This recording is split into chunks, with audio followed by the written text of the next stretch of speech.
네, 시청자 여러분 안녕하십니까? 표준인 닥터 24시의 표준인입니다. 안녕하세요. 김서연입니다. 봄을 맞이해서 많은 분들이 등산이나 야외 운동 하시는데요. 그러다 보니 이 무릎 통증 때문에 병원을 찾으시는 분들이 많다고 하네요. 맞습니다. 이게 무릎 통계를 보니까 하루에 한 5,000번 정도를 움직인다고 합니다. 네. 그래서 그런지 이 고질병도 가장 많은 부위가 이게 무릎이라고 하는데요. 예. 네. 그렇게 오늘은 무릎을 20대처럼 오래오래 건강하게 지킬 수 있는 의학 정보, 오늘 닥터 24시에서 무릎 질환 그 숨은 해답들을 모두 알려드리겠습니다. 나이가 들면서 무릎이 자주 아픈데 원인이 무엇입니까? 인대 수술은 꼭 해야 하나요? 노년기에 접어들면 한 번쯤은 앓게 되는 불청객, 무릎 통증. 하지만 요즘은 20, 30대의 젊은 층도 이러한 무릎 통증을 호소하는 경우가 적지 않습니다. 스포츠 활동에 따른 충격적 외상과 과도한 관절 사용이 그 이유인데요. 하지만 문제는 대수롭지 않게 생각하여 방치하는 것입니다. 세대를 불문하고 누구에게나 찾아올 수 있는 지긋지긋한 무릎 질환. 오늘은 무릎을 구성하고 있는 구조물, 인대와 슬관절 손상에 대한 치료법과 예방법을 닥터 24시에서 함께합니다.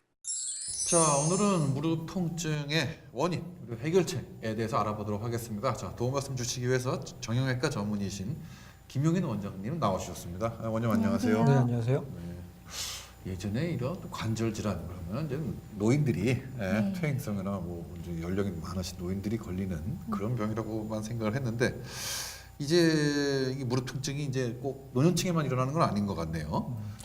네, 그렇습니다.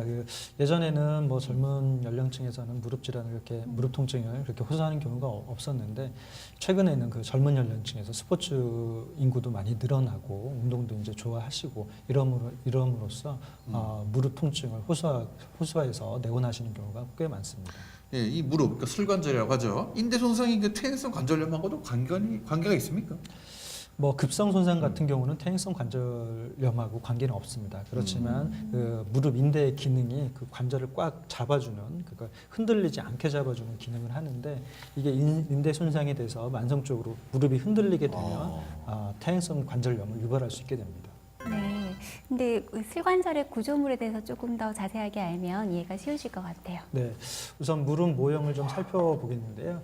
가장 그 무릎에는 가장 중요한 인대가 4가지로 살펴볼 수가 있습니다. 정중앙에 보시면 가운데 앞쪽으로 전방십자인대와 그 바로 뒤쪽으로 후방십자인대, 그리고 내측으로 내측 측부인대와 바깥쪽에 외측 측부인대 이렇게 나눠볼 수 있겠고요. 각각 인대의 기능은 전방십자인대 같은 경우는 이 무릎이 앞쪽으로 빠지는 것을 방지하는 기능과 그 후방십자인대는 뒤쪽으로 빠지는 것을 방지해주는 역할. 그리고 이 두 인대는 각각 이렇게 무릎이 회전 운동과 안쪽과 바깥쪽으로 돌아가는 것을 박아주는 그런 기능을 하게 됩니다. 이 내측 인대 같은 경우는 무릎이 바깥쪽으로 그 외번되는 그 동작들을 막아주는, 그리고 외측 인대 같은 경우는 무릎이 안쪽으로 꺾이는 것을 막아주는 그런 기능을 하게 됩니다. 근데 이 인대 손상, 그 슬관절의 인대 손상을 일으키는 그 원인들 같은 건 어떤 것들이 있습니까? 가장 큰 원인은 외상입니다. 외상 중에서도 우리가 굳이 이제 구별을 해보자면 크게 이렇게 부딪히거나 그렇지 않고서 이렇게 우리가 달리다가 갑자기 쓴다든지 하면 무릎이 다리는 그대로 고정돼 있는데 몸이 돌아간다든지 하는 무릎 축이 비틀리는 그런 손상과 그 다음에 직접적으로 어디에 크게 뭐 물건에 부딪힌다든지 아니면 떨어지면서 무릎이 바닥에 부딪힌다든지 하는 직접적인 외상으로 나눠볼 수가 있겠습니다. 네, 슬관절 구조가 다양하다 보니까 내측, 외측 측부인대 그리고 전후방 십자인대 각각의 손상에 따라서 증상이 다를 것 같은데요. 어떻습니까? 대부분 그 증상은 대부분 이제 어떤 인대를 다쳤는지 저희가 파악할 때는 어떤 자세에서 다쳤는지가 가장 중요합니다. 그래서 주로 이제 앞부분이나 뒷부분에서 채웠다 그러면 전방 십자나 후방 십자인대를 저희가 추정을 하게 되고요. 그다음에 무릎이 밖으로 꺾었다든지 안쪽으로 꺾었다든지 하면 측부인대 쪽을 손상을 의심하게 됩니다. 그래서 이제 그 각각 이제 병원에 내원하실 때 통증 부위, 그러니까 안쪽이 아프다든지 바깥쪽이 아프다든지 그리고 이제 전방 십자인대 같은 경우는 그 관절 안에 있는 조직이기 때문에 그 관절의 전반적인 관절이 붓고 그런 통증으로 해서 내원하시게 됩니다. 그 지금 말씀하신 걸 쭉 들어보면 증상만으로 어느 정도 어디 인대가 손상이 됐다라는 거가 거의 진단이 가능할 것 같은데요. 네, 그렇습니다. 아파하시는 부위라든지 통증의 양상, 음. 그다음에 이제 내원하셨을 때 어떤 이학적 검사로 어느 정도 추정이 가능하고요. 네. 다만 이제 복합 손상, 심한 손상인 경우라든지 조금 비특이적인 증상이 있는 경우에는 조금 정밀 검사가 필요한 경우도 있습니다. 네. 자, 그러면은 치료를 위한 검사 어떤 것들이 있습니까? 가장 흔하게는 우선은 엑스레이 검사가 있을 수 있겠습니다.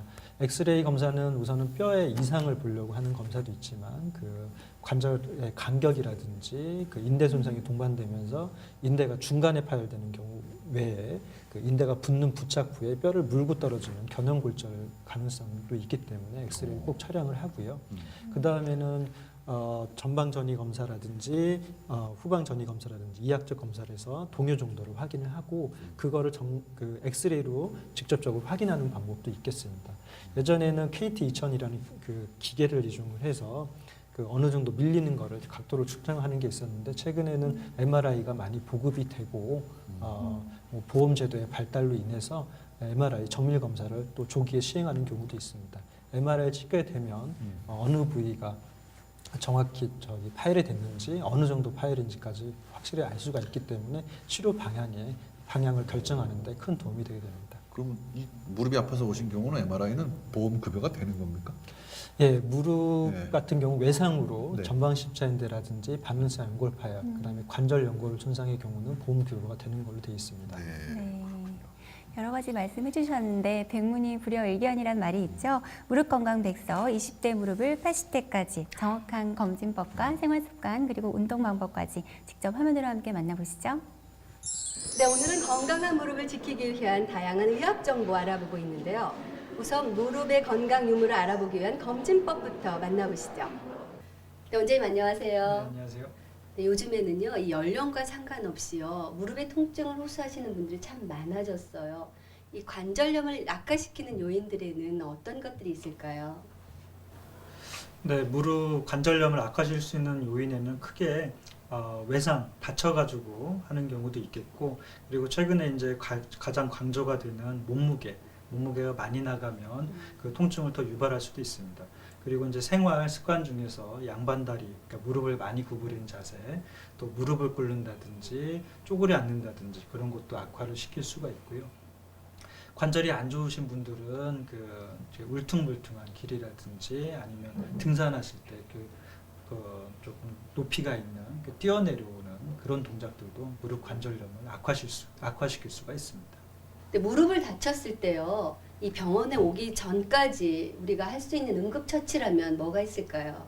네, 무릎을 우선 다쳤을 때는 섣부르게 움직이지 마시고 조금 얼음찜질이라든지 보존적 치료를 해주는 게 좋습니다.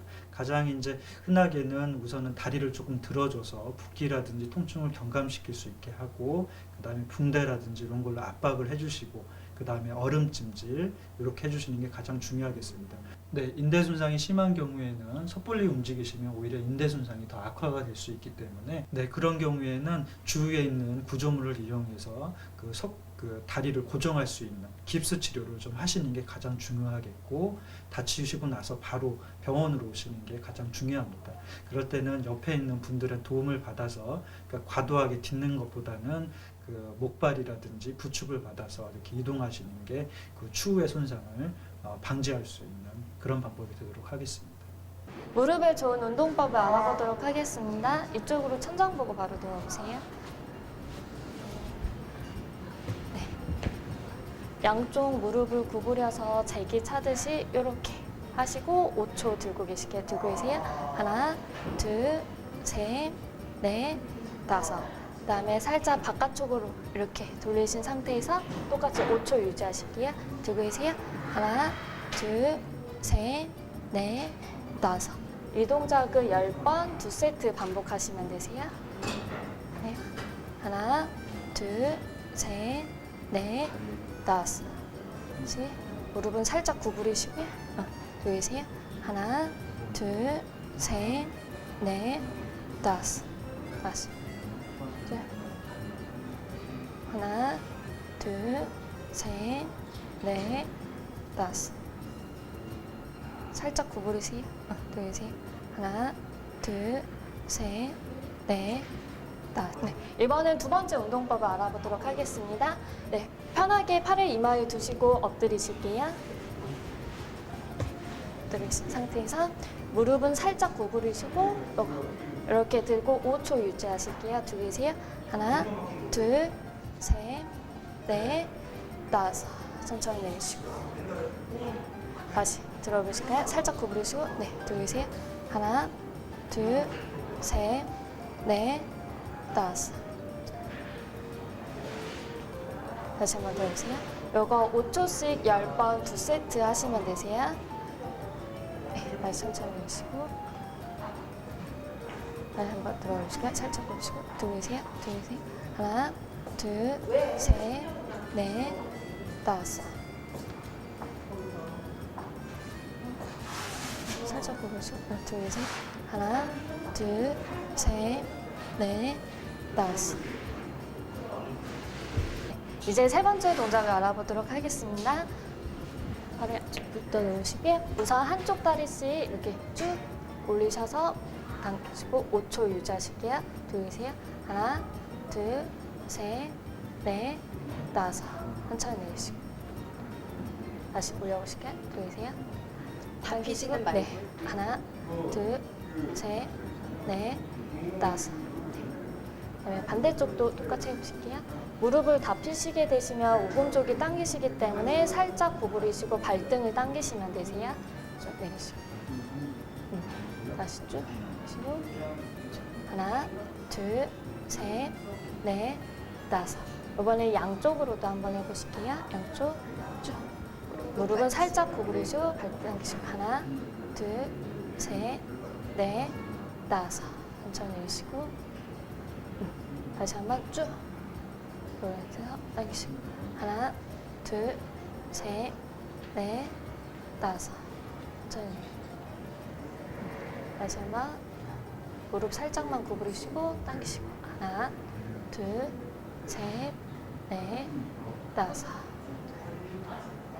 네, 오늘 저와 함께 알아본 무릎 강화 운동법 좋은 자세 실생활에서 체크하셔야 건강해집니다. 아유, 오늘 보니까 참 검사 방법이 참 다양하고 저 검사를 다 받으려면 시간도 꽤나 걸릴 것 같습니다. 네, 그러게요. 그러니까 무릎이 아프시면 대부분 무릎 전용 파스 많이 찾으시는데요. 파스들 많이 붙이죠. 네, 파스만 붙이고 병을 방치하시면 안 되실 것 같습니다. 근데 그런 분들 꽤 많지 않습니까? 네, 그렇습니다. 크게 다치신 경우에는 바로 병원에 오게 됩니다. 그렇지만 이제 그 통증이 그렇게 심하지 않고 나 그 정도로 다친 게 아닌 것 같은데 이런 경우는 말씀하셨듯이 파스라든지 그러니까 뭐 이렇게 보존적인 치료, 뭐 물리치료라든지 이런 걸 하고 이렇게 내원하시는 경우가 있습니다. 그러니까 심한 경우는 무릎을 다치면서 무릎에 뚝 하는 소리, 우리가 인대가 끊어지 파열되는 소리 그런 게 나고 그다음에 무릎이 이렇게 붓습니다. 그런데 이제 우리가 흡입 천자술이라 근데 주사기로 이렇게 빼보면 안에서 피가 좀 나기도 하고요. 그런 경우는 이제 급성으로 이제 심한 경우에는 바로 알 수가 있는데 그냥 미세하게 파열이 있다든지 출혈이 많지 않은 경우는 조금 애매한 경우가 있습니다. 네. 그렇군요. 그러면 이 술관절 무릎에 그 인대가 손상이 된 경우에 치료는 어떻게 하는 겁니까? 네, 치료 그러니까 파열된 인대 그리고 파열된 정도에 따라서 치료가 달라집니다. 우선은 뭐 순차적으로 말씀드리면 전반 십자인대 같은 경우 부분 파열이라든지 그냥 단순히 좀 늘어나 있는 경우 쉽게 얘기해서 그런 경우는 깁스 치료, 보조기 치료, 운동 치료로 나눠볼 수가 있고요. 완전 파열의 경우는 예전에는 봉합술이라는 치료를 그 수술 방법을 했었는데 그건 예후가 별로 안 좋은 걸로 돼 있어서 최근에는 다시 만들어주는 재건술 수술 방법을 택하게 됩니다. 그리고 후방 십자인대 같은 경우는 마찬가지로 부분 파열이라든지 늘어난 경우는 그 깁스 치료라든지 보조기 치료 그리고 완전 파열의 경우라고 하더라도 그 동요 정도 흔들어 봤을 때 이렇게 많이 흔들리지 않는 경우는 보조기 치료를 방법을 택합니다. 내측이나 외측 인대 같은 경우는 완전 파열이라고 하더라도 깁스 치료가 원칙이고요. 깁스 치료를 하면 완치가 될 수 있는 인대 중에 하나입니다. 그렇지만 다만 후방이 외측 인대 같은 경우 회전 불안정성, 다리가 돌아가는 그런 불안정성까지 동반된 경우에는 조기에 수술적 치료를 하는 것이 더 예후에 좋은 것으로 되어 있습니다. 그 측부인대도 수술적 치료를 하는 거는 봉합술이 꼬매는 겁니까? 네, 그렇죠. 측부인대 같은 경우 재건술보다는 네. 그 인대를 그 떨어진 부위에 같이 붙여주는 수술을 하게 되고요. 근데 이게 시청자분들이 이런 것까지 뭐 아셔야 될 필요가 있는지는 모르겠지만 봉합술하고 재건술하고는 어떻게 다른 겁니까? 네. 봉합술은 말 그대로 이제 꼬매는 꼬매는 수술이라고 거. 네. 생각을 하시면 되겠고, 네. 재건술은 그 원래 있던 인대가 네. 기능을 못하기 때문에 새로 인대를 만들어서 그 위치에다가 심어주는. 바꿔주는 거군요. 네, 그러니까. 그렇습니다. 네. 그리고 뭐 여러 가지 경우가 있을 텐데 이 전방 십자 인대 손상의 경우에 이런 말도 들어봤어요. 무릎 관절의 종말이다. 네, 어떻습니까? 요즘 의학 기술이 많이 발달했으니까 그래도 괜찮지 않을까 싶은데요. 예, 예전에는 어쨌든 최근에라도 그 저희가 연구, 그 생물학적 연구, 그 다음에 인상적 연구를 하면서 옛날보다는 조금씩 그 기술이라든지 수술 기법이라든지 많이 좋아졌습니다. 예전에는 그 전방 십자인대 수술을 하더라도 약간 동요 정도가 정상으로 안 되는 경우가 있었는데 최근에는 그 수술 기법 원래는 한 다발을 했었는데 뭐 두 다발을 만들어준다든지 그 인대 그 심어주는 위치를 변경하면서 조금 더 개선이 되고 있습니다. 네. 그러면 그 수술 시기는 언제가 좋은 건가요? 전방 십자인대 같은 경우는 다른 이상이 없다 그러면 허벅지라든지 내측 측부인대에 다른 복합 손상이 없다 그러면 조개 수술적인 치료를 해주는 게 낫겠고 복합 손상이 있는 경우에는 그 보존적 치료를 해서 나을 수 있는 부위는 보존적 치료를 하고 그 다음에 허벅지 강화 운동을 해서 그 다음에 관절 운동, 범위 운동을 해서 이제 정상적인 관절을 만들어 놓은 다음에 수술하는 게 낫겠습니다. 네, 수술한 후에 회복 후에 관리는 어떻게 이루어지는지도 궁금한데요. 네, 대부분 재건술을 하기 때문에 단순 봉합술보다는 조금 더 재활이 오래 걸리는 게 사실입니다. 그 술자에 따라서는 우선 전방 십자인대 보조기라고 해서 옆에 이제 좀 철심이 들어가 있는 단단한 보조기가 있는데요. 그거를 이제 수술 후 한 달에서 한 3달까지 착용을 하게 됩니다. 그게 각도 조절을 하면서 움직일 수 있는 보조기라서 그걸 초반부터 해가지고 나중에 130도, 135도까지 관절 운동하는 그런 재활 치료를 하게 되고요. 그 다음에 수술 후에는 그 허벅지가 조금 많이 위축이 됩니다. 쓰지 않기 때문에 그래서 수술 후 바로 다음 날부터 허벅지 강화 운동, 그다음에 직거상 운동 이런 것들을 하고요. 인대를 새로 새로 만들어주게 되면 원래 거기 있던 신경들이 조금 사라지게 됩니다. 그래서 수술 후에는 그 운동, 그 신경들을 살릴 수 있는 고유감각, 자율신경계 계통의 신경 그 재활 운동들을 좀 같이 병행해 주는 게 좋습니다. 네. 그렇군요. 뭐 최신 치료법 같은 것도 있습니까? 최신 수술법이라든지 이런 거? 네. 예전에는 그 포유류에서는 전방 십자인대가 세 다발로 되어 있는데 사람에서는 두 다발로 되어 있습니다. 근데 저희가 육안적으로 봤을 때는 그게 한 다발로 보이는데 그러니까 자세히 보면 두 다발이거든요. 그래서 최근에는 한 다발로 만들어주는 것보다 조금 부들해서 두 다발로 그러니까 두 다발의 기능이 조금씩 달라서 그거를 살려주는 수술법들이 이렇게 개발이 되고 있습니다. 다만 이제 그런 그 수술 전에 그 검사라든지 회전 변형이라든지 이런 거를 감안해서 굳이 두 다발이 필요 없는 경우는 한 다발로 하는 게 맞겠고요. 그런 그 이상이 있는 경우는 두 다발 그 재건술을 해주는 게 도움이 되겠습니다. 그렇군요. 아주 오늘 무릎에 대한 수업 제대로 받는 것 같은데요. 네. 시청자분들도 무릎 질환이나 뭐 무릎 통증에 대한 궁금증들 많이 풀리셨을 것 같습니다. 자, 이번에는 우리가 잘못 알고 있는 의학 상식을 바로잡아주는 코너입니다. 예스와 노.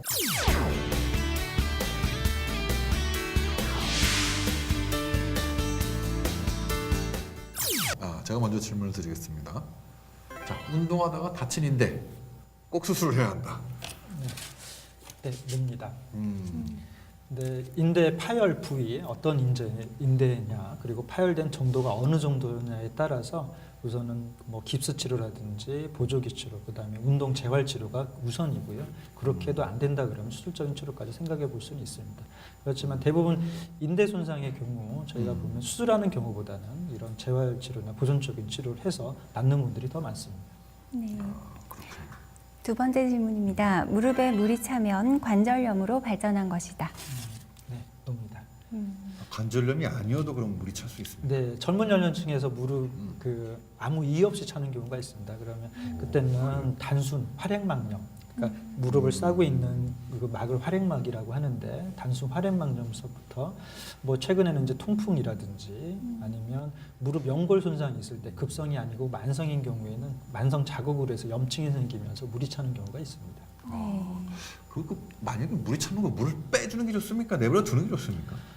무릎 물이 차게 되면 통증을 유발하게 됩니다. 이게 완전히 이렇게 부풀어 오르면서 신경들을 건드리고 때문에 우선 1차적으로 붓기가 많이 심하시다 그러면 빼주는 게 정석이고요. 그렇지만 뭐 미미하게 차 있는 거를 뺄 필요는 없습니다. 오히려 그거는 빼면 오히려 더 차게 우리가 물을 뺀다고 해서 바로 없어지는 건 아니고 그 활액막 자체가 그 안에 있는 물을 흡수하고 배출하고 이런 역할을 하기 때문에 어느 정도 빼면서 같이 약물 치료를 병행하시는 게 다시 재발이 안 되게끔 하는 그런 치료가 되겠습니다. 그렇군요. 좀 아까 스피닝 얘기하면서 그 대퇴 사두근을 강화하기 때문에 좋다고 말씀하셨는데요. 스피닝 외에도 뭐 좋은 운동이라든가 무릎 건강을 위해서 피해야 할 운동이 있다면 체크 부탁드릴게요. 저 같은 경우는 운동은 다 좋다고 말씀드립니다. 운동을 못할 정도로 아프시다 그러면 그건 문제가 있다고 말씀을 드리고요. 다만 이제 더 무릎에 안 좋을 수 있는 운동들은 뭐 스키라든지 등산 너무 이렇게 굴곡이 심한데 운동하시는 거는 보통 건강하신 분들은 괜찮지만 좀 무릎이 좀 안 좋으신 분들은 좀 피해야 될 운동으로 좀 생각이 되고요. 무릎의 건강에 좋은 운동들은 많이 걸으시고 그다음에 자전거 사이클이라든지 이런 운동, 그다음에 수영이라든지 이런 것들은 좋겠습니다. 뭐 저희 가족 얘기를 좀 하면 제 형님께서 아무런 증상이 없는데 말씀하신 대로 일어날 때마다 뿌둑뚝 이런 소리가 났습니다. 네. 증상은 없었는데 그런 소리가 몇 년 났다가 병원에 한번 가봤더니만 수술을 해야 된다고 해서 오래전에 수술을 했거든요. 연골 뭐 파열인가 뭐 그렇던데 이렇게 그냥 소리가 나는 것만으로도 치료를 받아야 되는 겁니까? 소리가 뭐 나는 것만으로는 별로 수술적인 치료는 권유해드리지 않습니다. 네. 그러니까 젊은 연령층에서 소리가 나는 이유는 대부분 무릎 앞에 추벽이라고 해서 막이 하나 있는 경우, 그다음에 반대쪽에 이제 반월사 연골이 이렇게 초승달 모양인데 원판형 연골이라든지 이런 경우에 이제 소리가 날 수가 있겠고요. 그러니까 나이가 좀 드시면서 그 연골 파열이 외상성이 아니고 퇴행성으로 파열되는 경우 소리가 나는 경우도 있습니다. 그렇지만 대부분의 정형외과 선생님들 같은 경우는 그게 이제 심하지 않고 통증하고 동반이 되어 있지 않다 그러면 굳이 수술적인 치료를 권해드리진 않습니다. 그렇군요. 자, 오늘 좋은 말씀 감사합니다. 끝으로 시청자 여러분들께 당부의 말씀 좀 부탁드리겠습니다. 무릎 건강은 조기에 통증이라는 신호를 보내줍니다. 그래서 통증에 대해서 참지 마시고 적절히 치료를 하시는 게 좋겠고요. 통증이 있을 때는 무리한 운동보다는 병원에 내원하셔서 적절히 치료를 받으시는 게 가장 좋겠습니다. 그리고 그 무릎이 안 좋으신 경우 다른 크게 심하지 않으신 경우에는 허벅지 운동, 강화 운동을 시행하시면 무릎에 큰 도움이 됩니다. 운동 치료를 같이 병행하시는 게 건강한 무릎에 좋겠습니다. 네, 오늘 도움 말씀 감사합니다. 자, 지금까지 도움 말씀 주신 분은 정형외과 전문의이신 김현희 원장님입니다. 오늘 원장님 감사합니다. 감사합니다. 이 무릎이 정말 중요한 인체의 기관임에도 불구하고 그 소중함을 정말 아파봐야지만 알게 되는 것 같아요. 그게 보통 사람이죠. 아파야지만 소중한 거를 안다는 거. 네. 정말 평소에 건강을 위해서 운동하는 것도 중요하지만 어디가 좀 안 좋다는 것도 체크하는 것도 상당히 좋은 어떤 생활에 있어서 팁이 아닌가, 건강을 찾아가는 팁이 아닌가 생각이 듭니다. 네, 본인의 건강에 관심을 조금 더 기울여 주시고요. 저희는 다음 주에 좀 더 알찬 정보 가지고 찾아뵙겠습니다. 네, 시청자 여러분 감사합니다.